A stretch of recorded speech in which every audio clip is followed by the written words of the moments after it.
Hello my friends and welcome to today's tarot reading.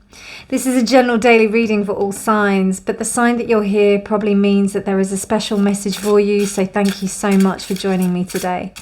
Now today is the 17th of July 2022. It is a Sunday, the day of the sun, and if you'd seen on my community tab, I've been away on a Vipassana retreat for the last 10 days, and this is my first tarot reading coming back.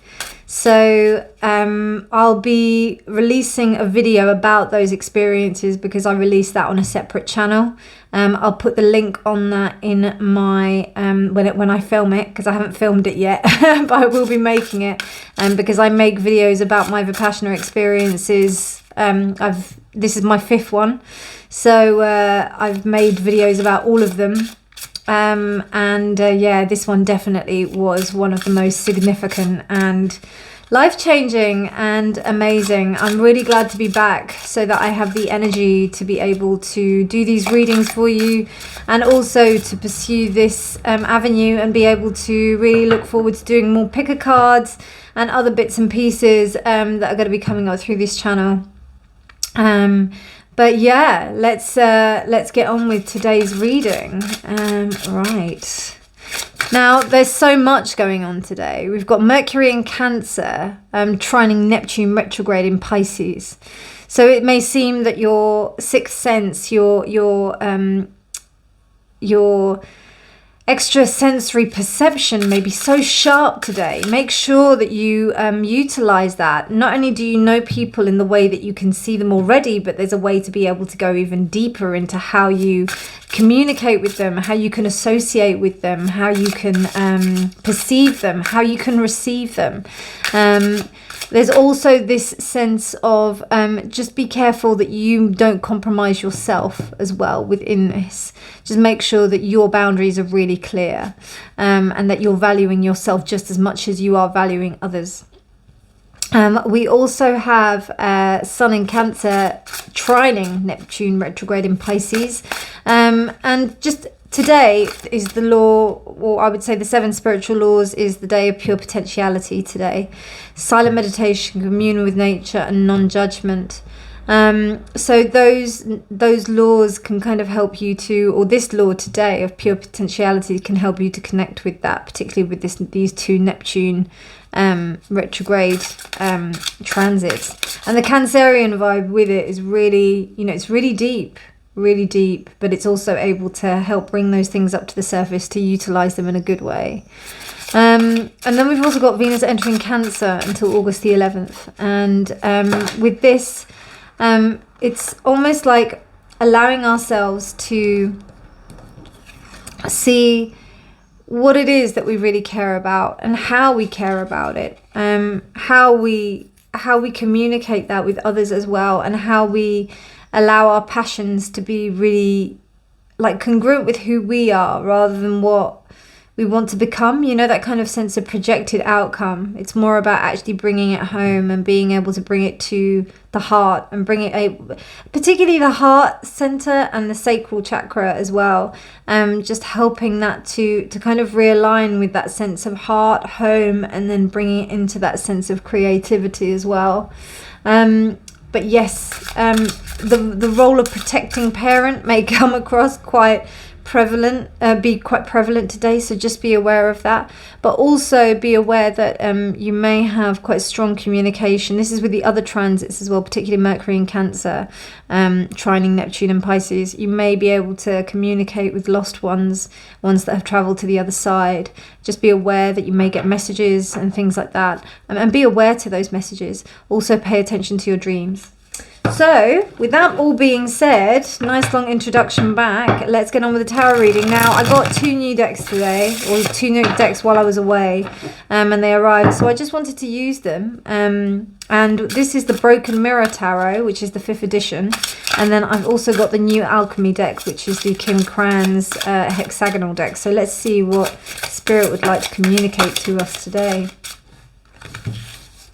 Okay, so we've got the 9 of Wands, and it's reversed.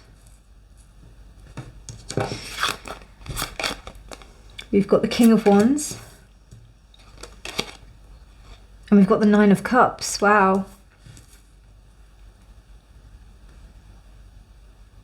Okay.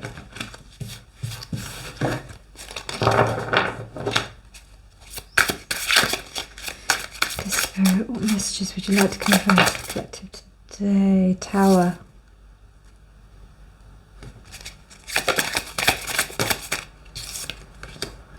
The King of Swords. 2 kings. Wow.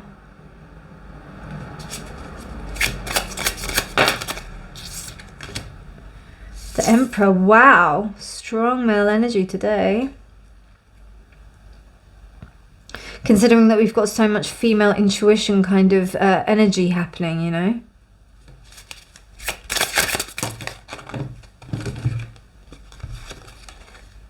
And the High Priestess. And the Ace of Coins reversed. You know, I'm getting that the opportunities may not be as apparent as you can, as they may not be obvious. With the Ace of Pentacles, there's a sense of a missed opportunity, but in this case, I see it's almost like working towards the opportunity. It's almost like, right, we know that there's an opportunity present, but there's something that we need to do in order to get there first. And what we're doing currently is not happening. But right now we need to make that happen. And I think with these strong, we've got the Emperor, 2 kings, King of Swords and King of Wands, just happens to be the 2 kings which have got, like, you know, sticks basically. And we've also got a really interesting figure here. I don't know if you're going to be able to see this really too well, because even I'm having trouble seeing this, and it's broad daylight and they're quite small. But we've got the, I always used to pronounce this wrong, but the Wand of Asclepus, I think it is called. Asclepus, I think it is, which is like the original author of the Hippocratic Oath. You know, it's where it comes from, and the idea of like health and wellness. So, and the first thing that struck me really was, I didn't know if these were male figures exactly, but I think that there's been a real dissolving of some kind of system, some kind of structure. And it's almost like it's a educated decision, or like an intentional decision to break this system, to break it, because it actually doesn't work out. The Nine of Wands reversed says to me that it's almost like a complete release of all things that were holding it together. Like the old system just was not working. What was happening before was not working. And there needed to be this interjection of the female, but not in the sense of the production. It was more about the so you know, you have the aspect of the female, which is the pregnancy, the giving birth, the creation, whereas this is more about the High Priestess is about the ability to let go. For you know, what will be, letting things be as they are, with no kind of system, you know, no kind of structure or rigidity. You have to get rid of that. And here we can see that there was this structure and rigidity which has broken. It was actually causing a lot of it wasn't productive. The Nine of Cups here is telling me that there was a wish for something very different, something really different, something that is not what was going on. And it seems like there has been some structured and very proactive decisions in being able to make it so, because essentially it wasn't working what was happening before, but the goal was there. So it's almost like, you know, you strove to work towards something and it didn't work out, but you still have all the elements, all the ingredients of the cake to bake the cake. Do you know what I mean? Like, you still are able to do what you need to do. It just didn't come around this time. And now you actually know why it didn't work, and it's because there was possibly a lack of integration in that sense. Now, what do we have? We do have Pentacles, Swords.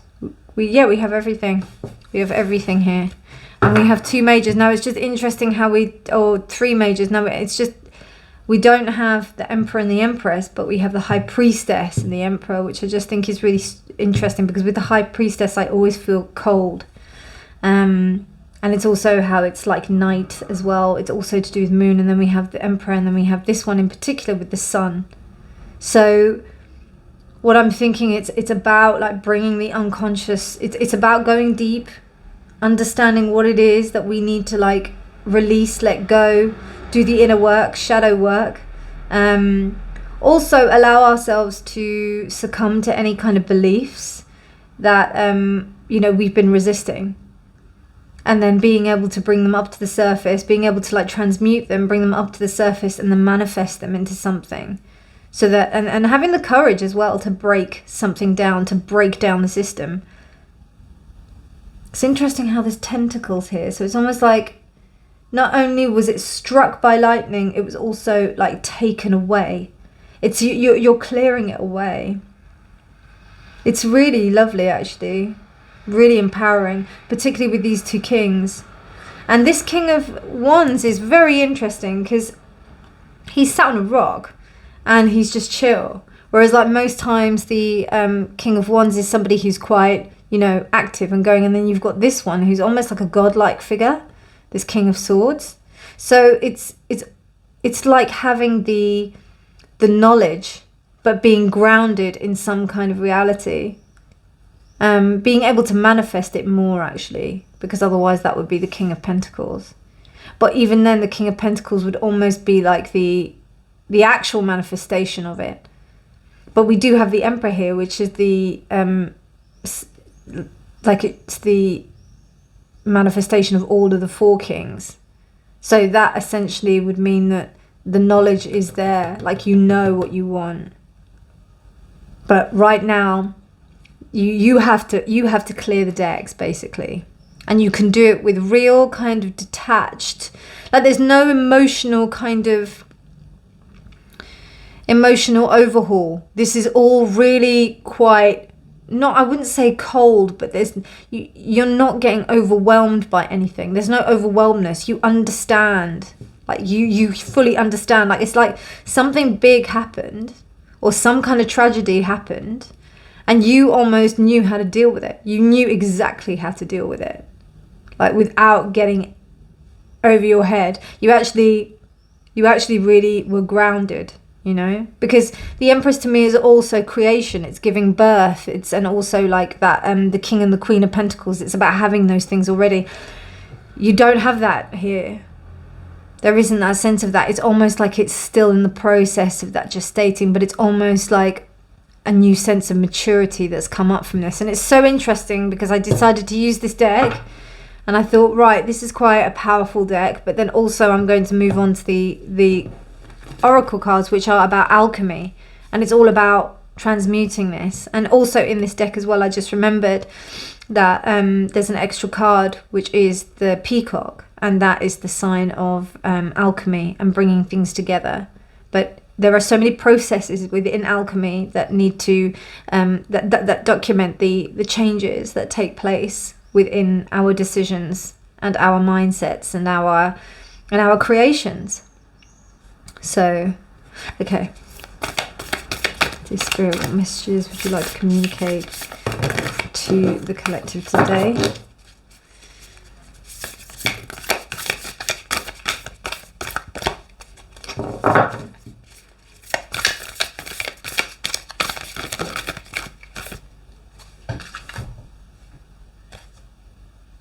Okay, it was reversed. Oh my god. Wow. The Drowned King. Let me just think about this first, because Now, the first thing I get from the drowned king is somebody who is... So the king is the opposite of water. Water is a feminine aspect.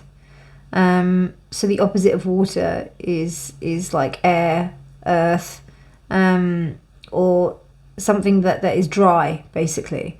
And that's a very male aspect to me. Reversed, you know, sorry, before we go into reverse, being drowned, the king is actually in its, like, it's almost like it's gone. It's not in its true element. And we don't have the King of Cups here. But yeah, I get a sense of dismantling. I actually get a vision of the tower in the, where is it? The Tripping Weight, which is actually underwater. And it's interesting how we have water here, and there is water elements here in this particular tower as well. So it's almost like the erosion, the eroding, the things that, like, you can't rule underwater unless you're, like, you know, some kind of fish king. Let me have a look at what that actually means in the book.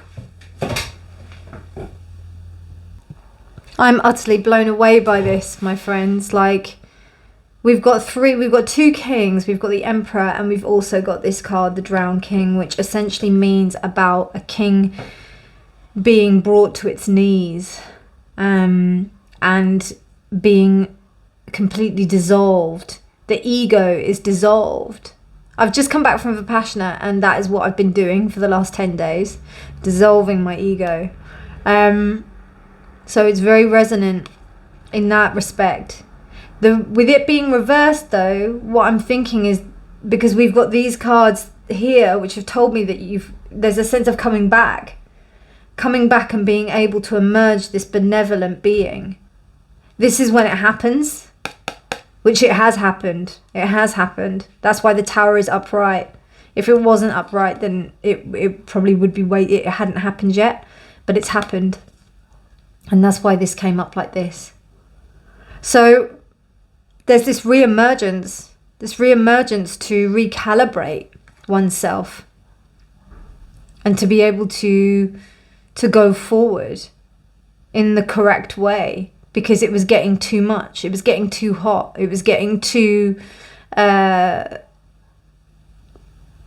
intense. So there was some need for it to be broken completely. And it's been done in the best possible way, with the emergence of this King of Wands, with the intention to create and also learn from experience. And with the King of Swords, also with the direction of thought and having thoughts really, really clear. The King of Swords is mastery over your thoughts. So, and because it's Sunday, a great day to meditate, and so resonant with what I said. This is such an incredible reading, such a powerful reading, and I'm so honoured to have had it, to do it today. I hope you liked it. If you did, please do give it a like, subscribe. I'd love to have you on board. And I post every day. I'll also be posting more as well, so keep an eye out for more content. And then I'll also do if you subscribe, then you'll be able to see on the community post as well when I post up my Vipassana video on my other channel as well. All right, my darlings, you take care. Have a beautiful, beautiful day, and I'll speak to you soon. Bye.